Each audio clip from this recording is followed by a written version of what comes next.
Hey everybody, welcome back to another episode of Pints Perspectives, a podcast hosted by WellHouse Church, where we believe that there's a plethora of theological perspectives and plenty of beer to go around. Oh, he broke out the laptop. Brother did homework. Oh, wait, are you like live? What's happening right now?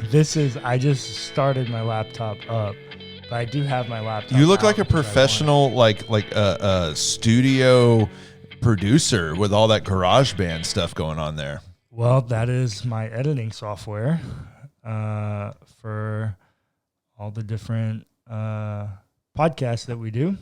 Such as Pints and Perspectives. Hey, welcome to Pints and Perspectives. You are back with us for some reason. We must be either entertaining or, thought-provoking, or maybe you're hate-watching. Either way, please like and subscribe and share. And you know what? If you are hate watching, I'll take a dislike. I'll take it. That's any engagement. I'll take Cuss it. us out in the comments. If that's what you feel you need to do it. Just don't get upset if I match your energy. Oof. He said he's going to come right back at it. So, Cullen, what are we doing today? Oh, we're drinking beer. What are we drinking today? Always drinking beer. I am drinking. Ooh. Have you had this? Yes, I have. Okay, I've not. So, I have not drank very many Spindle Tap brews. Okay. So Spindle Tap Brewery is a Houston brewery. H-Time. It's modeled, or it's like based after a restaurant in the city. Oh. Spindle Top. That's not, we don't have, do we? Is that here? No, that's in another city. That's Are in you San kidding Antonio. me? What, Spindle Top? Nope. Sorry, I don't know. I thought it was an oil reference, like an oil derrick. Oh, it might be. Like the place where Spindle Top. But it always has the Houston skyline in the back. And Spindle Tap or Spindle Top is, but I mean, it is an oil rig. I don't know. Maybe it's a combination of both. Or it's so Texas that we just can't even tell. Yeah, but Spindle Top is definitely in Houston. Okay. I've been there. Okay. All right. Anyways, Spindle Tap is a Houston brewery, and they have a beer called Heavy Hands. I don't know that one. And it's not, it kind of tastes like an IPA. But anyways, this is their Hop Gusher IPA. It is. Oh, that's why it has the oil rig, because it's the Hop Gusher. Isn't that there? Okay, maybe. Oh, Gusher, because yeah. Anyways, it's an incredible beer, and Gusher just makes me think of my childhood in the mid-90s. And the Gushers? Yeah. Yes, I have children. Those still exist. They are around my house. Are they good, though? Like, as an adult, you don't think they're still good, right? Oh, certainly. Oh. But I love all that kind of taffy and chewy, fruity, gummy stuff. Yeah, that's my kind of candy. I don't rock with it. Oh, Laffy Taffies. Saltwater Shake taffy. that Laffy Taffy. Yeah. Anyways, Laffy 6.5 ABV Hop Gusher IPA. I did have one earlier. Oh, cheater. I did. I cheated. Well, don't tell us what you think about it yet. Yeah. I'm having the beer that's named after myself and our friend, Sam Adams. We were at an event together. Sam will never watch this because she doesn't like this podcast, but we do a lot of like work together in the nonprofit space. And we were at an event this past weekend, and this person thought they were hilarious. And they were like, Sam and Adam, ha ha ha, like Sam Adams, ha ha. I was like, yeah, like the beer. She was like, no, like the colonial famous guy. And I was like, yeah, this is not, it wasn't funny to begin with, Sam Adams. Anyways, I'm still talking about it though, aren't I? Because it probably was funny. I was annoyed and insulted. Cold Snap White Ale by Samuel Adams, a famous brewery in Boston, Massachusetts. They make all sorts of good beers, most probably known for their Boston Lager. And so they do a bunch of different seasonal beers. And occasionally they're pretty darn good. This one is the Cold Snap White Ale. It happened to be available on the shelf, and I happened to not ever had it before. That's great. But I have had white ales before, and I enjoy them. ABV is 5.3%. So I'm not familiar with that term. What's a white ale? Yeah, we should have Googled that. I know it has like spices in it and stuff. Oh, yeah, look right here. Ale brewed with clementine infused orange peel, and spices added. Okay, it's what I thought. It's a wit beer. Yeah. And it's a Blue Moon. Okay. Interesting. Yeah. It says Blue Moon is a white ale. Well, it's a wit beer. Yeah. It's a wit beer, and it's the most like common macroly like produced available. I like Blue Moons. I think it's going to taste very similar. So it says unfiltered and lively. This crisp white ale gets a kick from a bright blend of smooth spring spices. Yeah. Yeah. It's going to taste a lot like a Blue Moon. Cheers.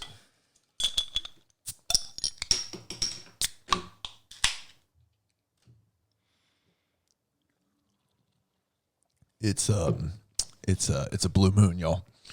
I told you.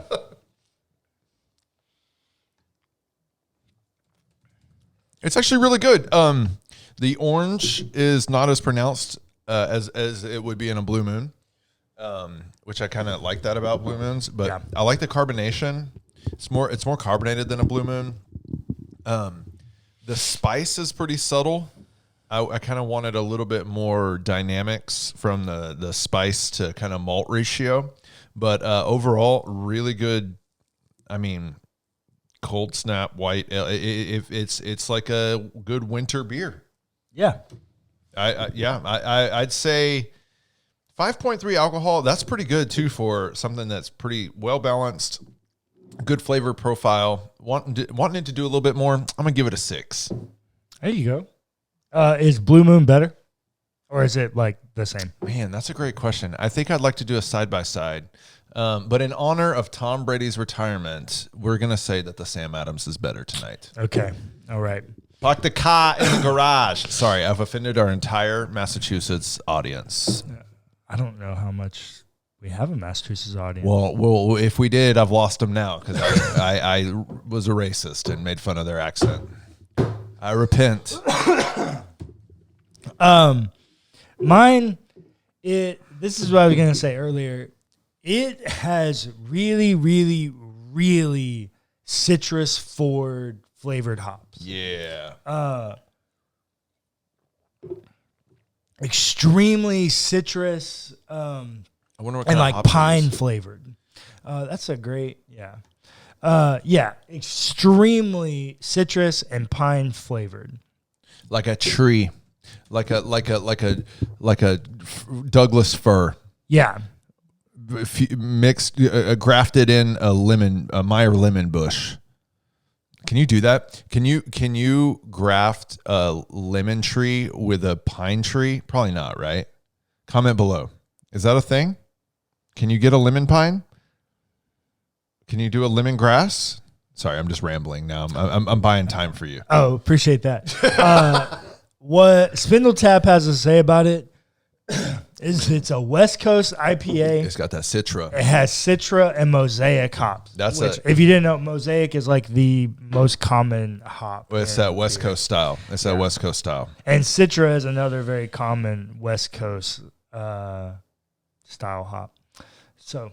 All right, H-Town doing it. Doing it. So, like, in terms of other West Coast IPAs, like, where would you say, like, is it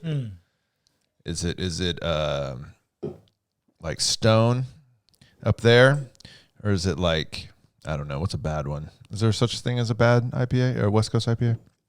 Well, I will say this one's not going to get the best score from me. Okay. It dies real fast. Okay. Yeah. Yeah. It does not carry and hold well. Okay.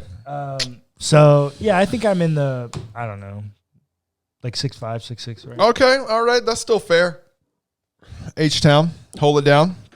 Yeah, it dies pretty quickly. You know who also holds it down? Satan. Love it. What is Satan holding down? I guess the eternal torment of conscious souls who failed to ascend intellectually properly to a certain theological set of beliefs. Hold it down, Satan. Hold it down. Well, we did the first episode on evil, which when we first did this, I thought that this was going to be an introduction, 3 parts, a conclusion, 5-week series, and we out the door. He said 3 points in a poem. That's right. Boy, was I wrong. It has certainly not been that. You hyperfixated and nerded out, didn't you? You got something to say tonight? I certainly do. We are going to continue the evil conversation, and each of these parts, the evil or the Satan part, the God perspective, the Satan perspective, the God perspective, and the human perspective on the problem of evil, each of them is going to have multiple weeks in the series. So I don't know how many weeks it's going to be yet, because it just depends on what I think it takes to. And you have to listen to every single one, because if you don't, we'll be deeply offended and you'll miss really witty comments from myself. Of course. So the reason I was saying all of that is because today we're going to talk about Satan, because last week the intention was to do 1 week on evil. Yeah. And we didn't ever even get to the embodiment of evil in the story. Okay. Which is Satan. So we can't. Hasatan. Yeah, we can't move on. So we're going to talk about Satan, and we'll see where we go from here. But first, let's talk about Hasatan. First, let me offer clarification. We've already had a similar conversation to the one that we're about to have. Yes. In the Afterlife series that we did when we talked about Satan and evil. We did have a Satan conversation. And so we'll reference some of the things we talked about there, and you can go back and find that one as well. Okay, so you said it out of the gate. Hasatan.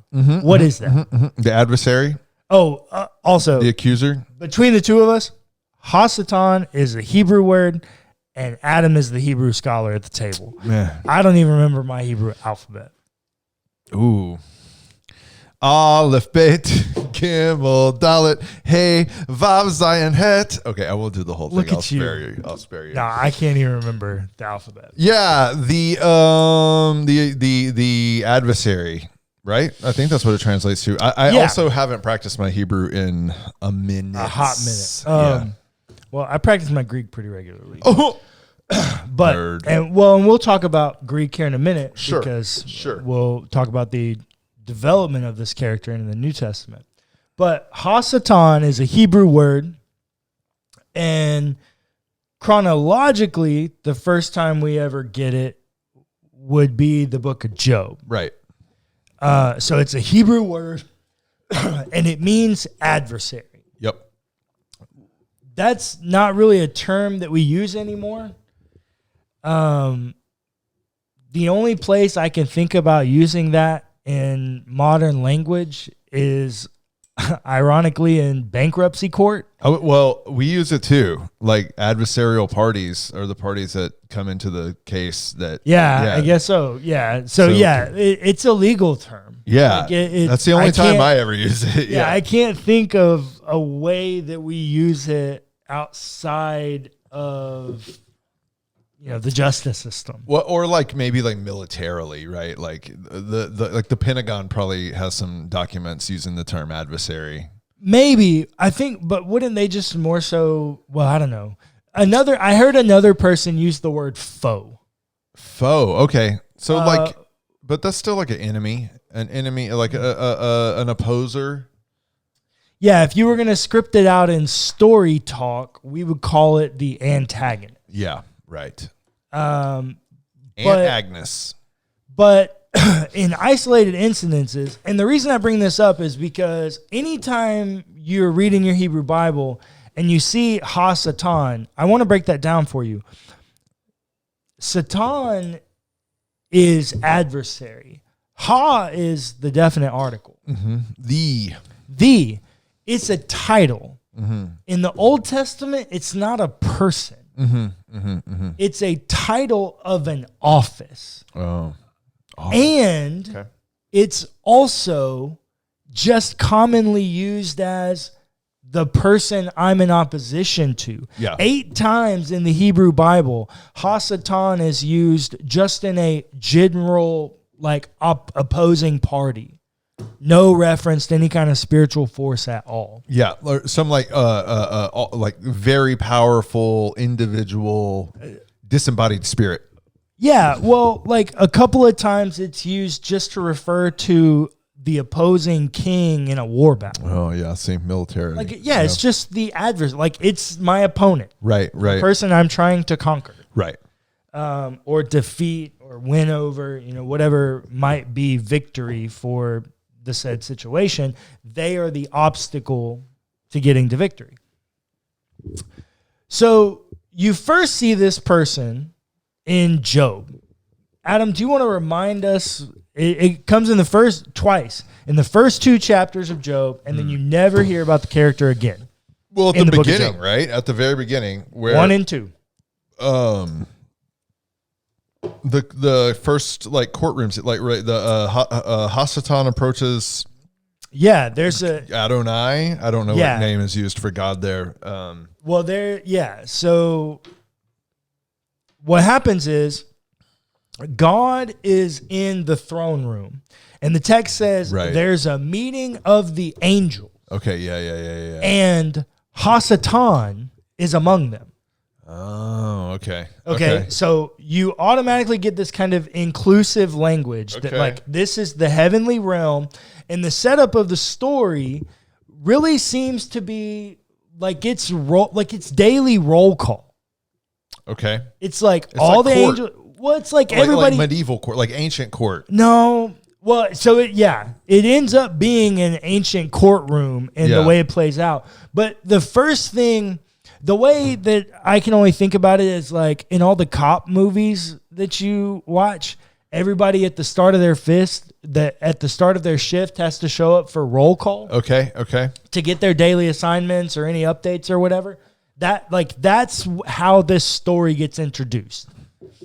And then it very quickly moves to God engaging Hasatan, this office, which is clearly on God's payroll, as some people have said. Like, this is clearly an arm of the court, if we're going to use legal terms. Yeah, same team.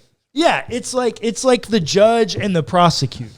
It's like for family court, which may be more approachable for people, an amicus attorney acts as an arm of the court. It's like an extension of the courtroom. They don't represent anyone except the best interest of the children.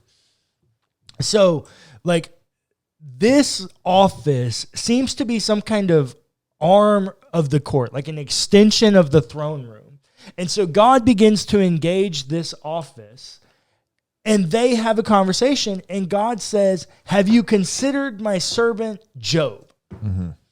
So the first thing you get about this is that this is some kind of tempter or tester. Yeah. It's like, maybe you might say, I heard someone call it the auditor of moral values and righteousness. Interesting. Okay. And it's like they are an arm of God. And that's why God engages them. God directs them to Job. And they respond. The first thing they say is, well, have you not put a hedge of protection around him? Yeah. Which is like, okay, well, that means that God controls in a way that this person, this office does not. Okay. That God has supremacy over this office. More authority, more power, more, yeah, okay. And they're on God's payroll, and God sets the terms 2 different times, and then that character disappears off the face of the earth. Never hear about that character again. So all the things that happened to Job throughout the course of that narrative, it isn't explicitly stated that those things that are happening to him, like losing his family and his house falls in and his livestock dies off and he gets sores and he ends up on a garbage heap, and I can't even remember all the things. So those things that he experiences, are they attributed to Hasatan or to God or to his own action? Like, who's responsible for the bad things that are happening? Because at the beginning of the story, God says, hey, do it to Job, or consider Job. Have you considered my son Job? But you're saying that like the character, Hasatan, disappears from the story. So who? Well, yeah, God, like after those chapters, He's never talked, that office is never talked about again. And it does appear to be some kind of like distancing of the damage from God. Okay. But it also sets the standard, or it also sets a tone that says, hey, like the morality of a person, the belief of a person, the faithfulness of a person matters. And God has some kind of dedicated process to monitoring that, which is why lots of times when you do something, you go, oh, it was a test, or, oh, whatever. Isn't that interesting that like the theological concept of like God needs to test faithfulness? Is that what we're talking about here? Well, okay, we're not. We're just talking about the character Satan. Okay, sorry, go ahead. We should write that down. We should have a series just on that. Well, fortunately, we've got multiple records here. So the reason I bring up the testing or tempter thing is because that is the only piece of this Satan character which ends up becoming the embodiment of evil. That rings true throughout. Like, it's the only consistent piece. Okay. Nothing else, because this person at this point is not an adversary of God. They're an arm of God. They work for God. They're all God's more payroll. An adversary to humanity. It would appear that way, wouldn't it? Yeah. They are the one that's going out and saying, hey, humans, are you good enough? Interesting. Now, okay, another big story that we should talk about. You think that's evil? Well, no.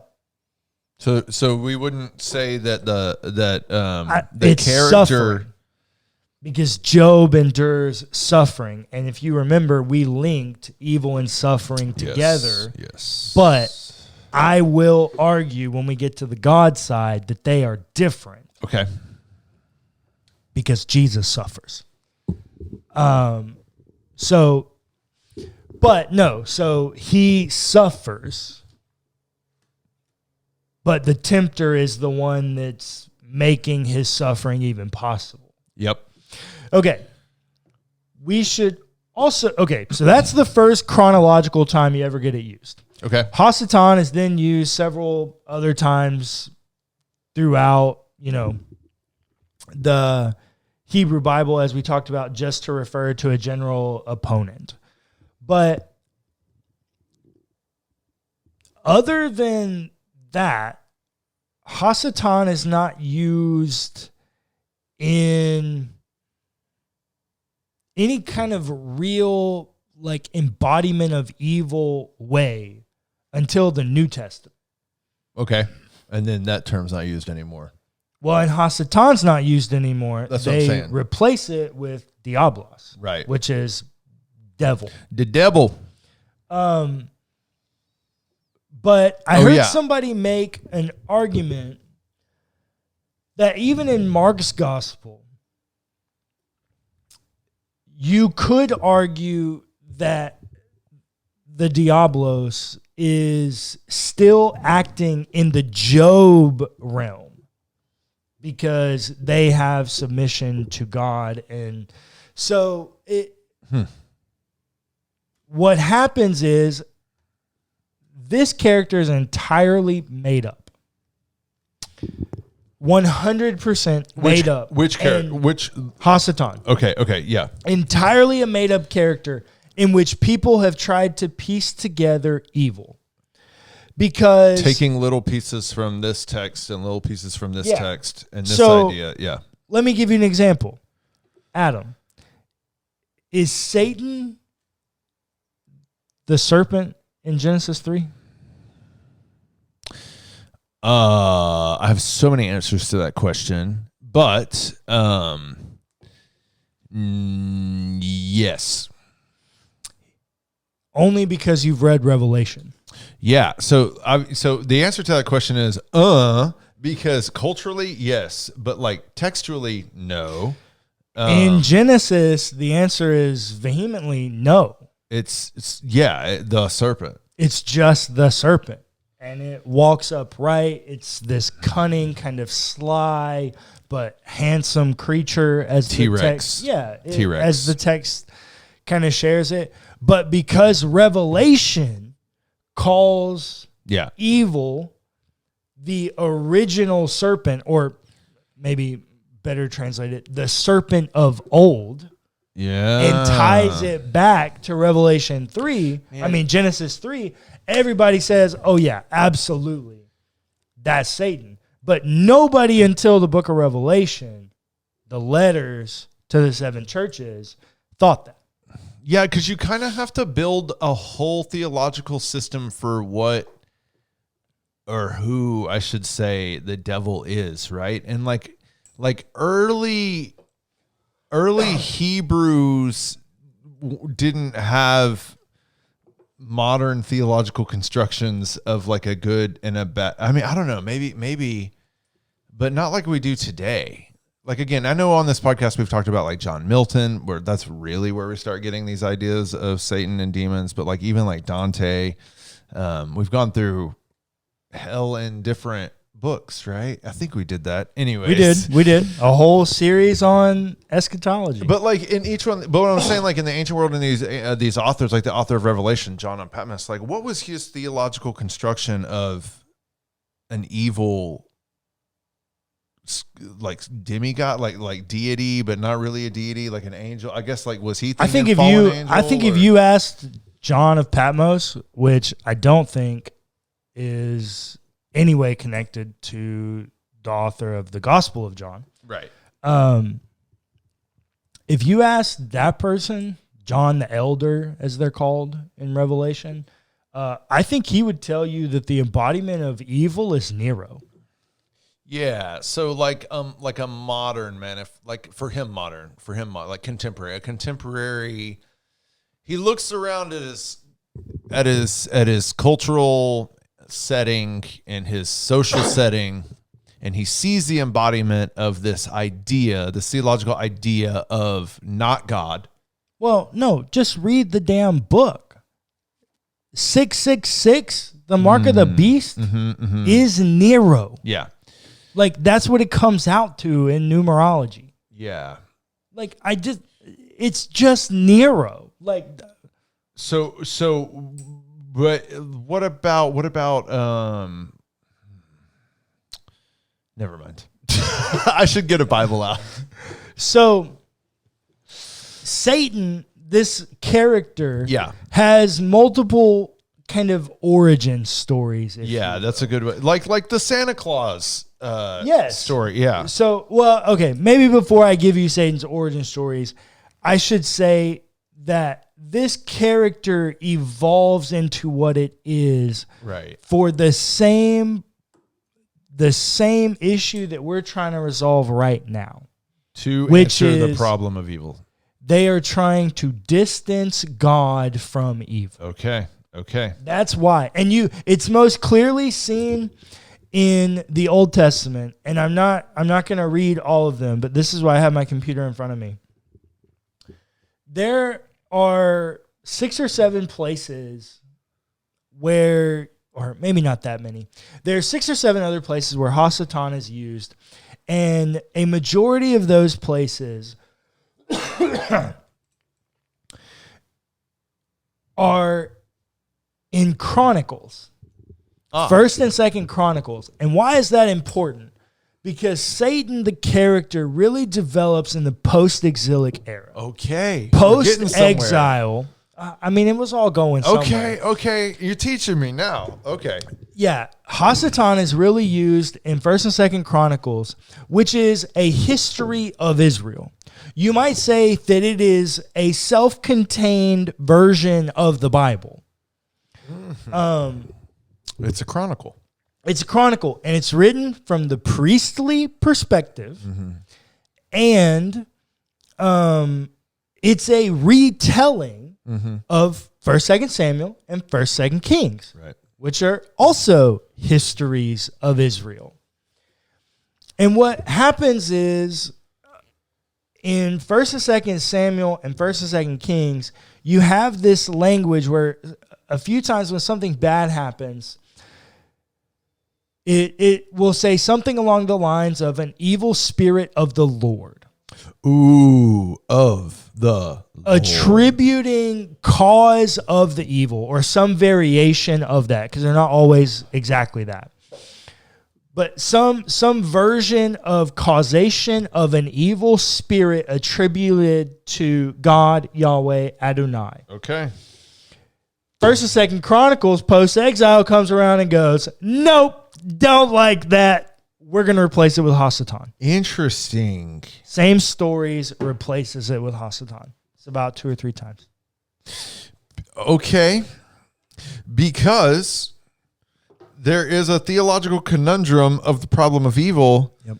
And either God is the creator and author and source of, or there is some other source, perhaps some other deity, or semi-deity, or whatever an angel is. Yeah.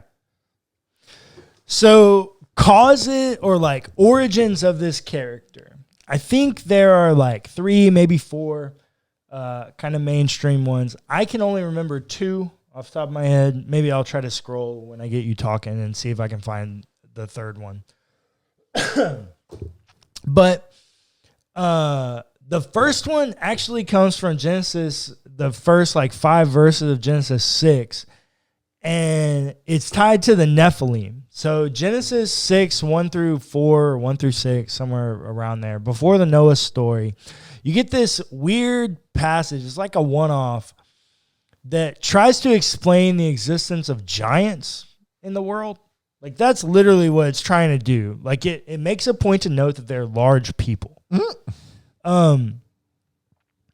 But interesting. The way it frames it is it says that the angels of God, or the sons of God, which we could carry throughout. I mean, Jesus calls us the sons of God in John 10.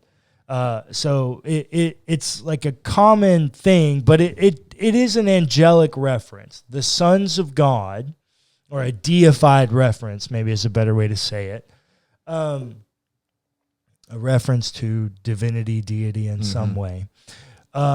Noticed that the daughters of God, or the daughters of man, were beautiful, and so they came down and slept with them and created giants. You think they got consent first? No. Oof. So they raped them, is what you mean to say. Yeah. Yeah. So God... Okay, go ahead. Proceed. It appears that they raped them. Yeah. That's how it looks. And they made like demigod babies called the Nephilim. Demigods. That's exactly how you should think about them. And why half man, half God, and that's why they're so large. And why did they come down to earth to rape the ladies? Because they were beautiful. Because they were pretty. Sounds like David. And they are. Sounds like David and Bathsheba. Am I right? It does. It does. So that's one explanation for the origin of Satan. Like he's the one that leads that charge and becomes the leader, and that's Satan. Oh, he would be one of those angels that is having sex with humans. In the origin story, that's their rebellion. Dang, Incubus was just in town too.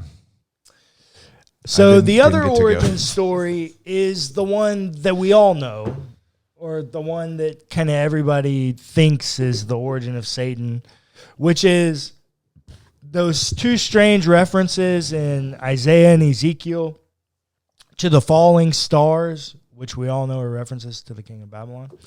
But a third of the angels are fall. They're fall. The Lucifer. Oh, that's the third one. The Lucifer thing.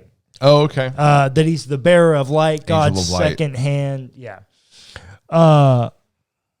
Or you have the full on rebellion because he's angry at God for making humans.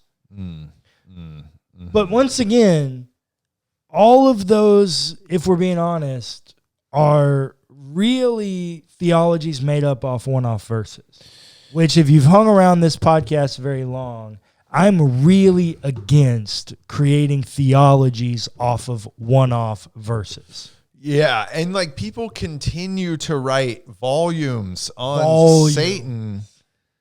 One was just released like 2 months ago. Yeah, man. It is a little wild, but so much of theology is that way. You take one small passage and create this huge system of thought and practice.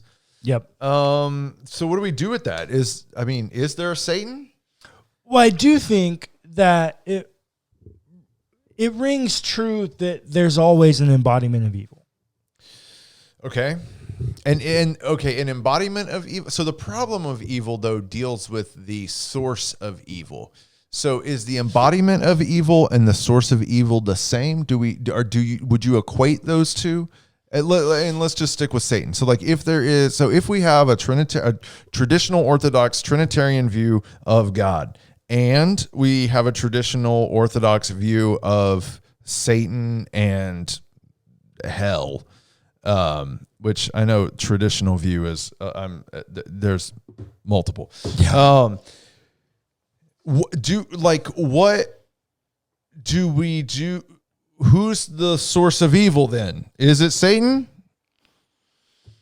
Is it humans? I think it's hard to know, because this is why I said last week when we were talking about Genesis, this is why I said the story is always told beholden to the teller. Mm-hmm. Why are we going to have a story that gives us a lot of details about the adversary other than that they are causing problems? Sure.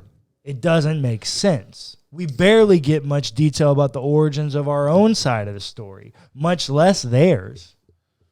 I don't think there's really any way to know, but I do think it's true that there is some kind of, I think the story tells us, I think that's the beauty of like the apocalyptic literature, is to remind us that God is fighting a war. Mm-hmm. There's a war over goodness existing in the world. What do you do with Ephesians 6 and the armor of God? I think that's Paul. Oh, go ahead. Ask me your question. Well, and so there's a war against evil, which might be God versus Satan, perhaps. Good angels versus demons, bad angels. What's our role? What role do we play in that war? And are there flaming arrows of the enemy coming at us that we need our shield of faith to extinguish? Sure. And is that all just figurative? And to what degree do we take that seriously? So I want to talk more about this on the human perspective. Okay, sure. Okay. Yeah. When we get there, because that really seems to be Paul's kind of idea when he's communicating that this is for us. So we'll talk more about this then, but my short answer to your question is we are fighting a war that is metaphorical. Okay. And our role is we are the servants of God for goodness, righteousness. Yeah, so we want to channel the source of goodness to defeat the source of evil.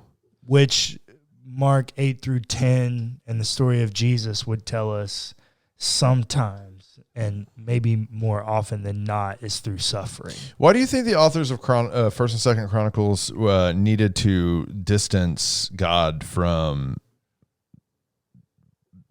evil occurrences in the history of Israel? Well, what do you think it was like being in exile in Babylon as slaves for 40 years? So you had to intellectually justify that your God is good because the only thing you're experiencing is suffering?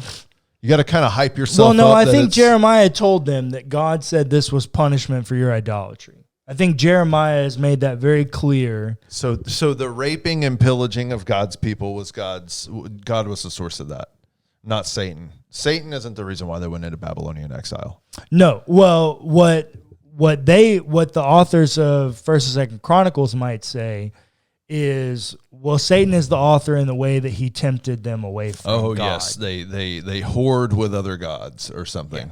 Yeah. So it's interesting. It seems like a tangled web of everybody's responsible. And that's why I said at the beginning of this episode the only real consistent piece of Satan, the character, is tempting and testing. That's really it. That's the only piece you can take away and tie to every instance in which that. Okay, last question, because we're up against on time. Tempting and testing, which I think you've made a good point there. Like, that's the consistent characteristics of that character throughout the story. So, testing and tempting, do you equate those things with evil? Is being tempted evil? Is that a part of the problem of evil for you? Well, no, because if it was, then I would have to say that Jesus is evil, because we remember in all the gospel stories that record Jesus' baptism, which is 3 of the 4, everyone that references Jesus' baptism says that immediately after the baptism, Jesus was led by the Spirit to be tested or tempted by the devil. So if tempted or testing is evil, then Jesus succumbs to evil. But what I think tempting and testing is he didn't give into it, though, to do evil. But he didn't give into the testing and tempting, so he wouldn't be evil. Right, but your question was, is tempting and testing evil? No. Tempting and testing is tempting and testing you to do evil. Wait. So the evil only occurs when you give in? When you give in, which is eating the fruit of the tree of knowledge of good and evil. So humans are the source. Humans are responsible for their own evil choices. Satan's not responsible for that. Well, Satan's responsible for tempting them, for drawing them away. But what I need you to think about this as is, like, everybody started out, like the Genesis story told you that everybody started out just like you do in school. Everybody starts with 100. Okay. You got to screw it up to go down. You got to get tested, though. And when you get tested, how well you've prepared yourself dictates the determination of your score. You got to keep that oil in your lamp, because the bridegroom's coming at an unknown hour, and you don't want to be without oil. The man and the woman did not. Oh. They did not do it well. Oh. And so they succumbed. Well, not today, Satan. Not today, Satan. Thanks for listening to the Pints Perspectives Podcast, hosted by WellHouse Church. Be sure to give us a rating and a review if you enjoyed the episode. It's free and it helps us immensely. Also, feel free to check out our other podcasts.